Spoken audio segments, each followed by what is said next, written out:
निबंध पर कन्या को विष पियाला भावी स्वामीर पूर्वतन प्रेमिका केन्द्रापड़ा जिला पटामुंडाईर डामरपुर गाँव में एभली अभावन घटना घटी। झीर निबंध लगी परिवार लोक जाइथिबा बेले भावी स्वामीर प्रेमिका थंडारे झील को विष पियाइथिबा अभियोग होइछि। डामरपुर गाँव कैफत अली झील आज पटामुंडाई निबंध होता तार एथिपाई झीर बापा माँ पटामुंडाई जाइथिले। इस समय झील घरे पहुंची पुअर पूर्वतन प्रेमिका थंडा बोतल विष मिसाई झील को जोर जबरदस्त पियाई देथिला। झीर स्वास्थ्यावस्था संकटापन्न हेबारु ताको प्रथमे पटामुंडाई और परे केन्द्रापड़ा जिला स्वास्थ्य केन्द्र को स्थानांतर करा जायछि। ग्रामवासी माने संपृक्त युवती को अटक रखिबा सह स्थानीय अंचल में उत्तेजना देखा देथिला। विष पियाइथिबा महिला जनक विवाहित और तांकर बाहा हेबाकु थिबा युवक सह परकीय प्रीति कारणरू एभली पदक्षेप ग्रहण करिसेंति बोली जଣା पड़िछि।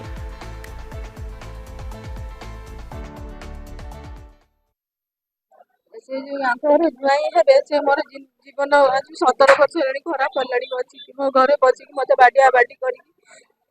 से जो ये घर रे जुआई हबो मु कहल तू मो जीवन को ये कर दी तू मु भी तो जीवन को बर्बाद करी तो झियो को विषय कले मोर यही भूल भाई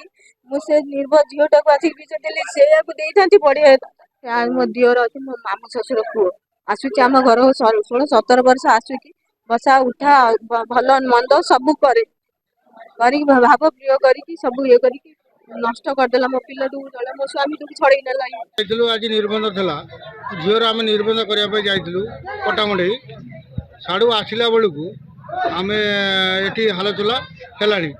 आम ता भर पशिकी देखलु से स्त्री लोकटा ताकू विष पीछी बुझिपाल आम बेस पैसा आम पचरा पचरी कला से आमको याडू साड़ू कथा आमको कहला से कहीं से कौन संपर्क अच्छे आम किसी जानू ना आम लेडीज को भी चिन्हनु आम भल मजार भी आम चिन्हनु ताकू से आगे ताकू पचरा कहला मो घर जाजपुर झुआ कहला से आसला मत कहला खाइबा पाई मु ताकू कहले आम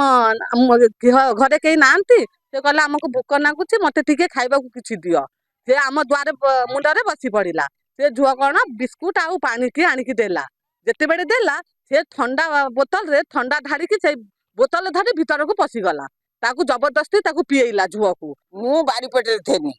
सी जिते हाउली खाई घरे डाकिला मो झुओ दौड़ी आसला बेलू बारीपट कबाट दिखाई आम कहनु कौन है ना से स्त्री लोक मत कौन पीदेला मो छाती कौन हो जाऊँ आम तो समस्ते कांडी से तो स्त्री लोक दौड़ी पलैला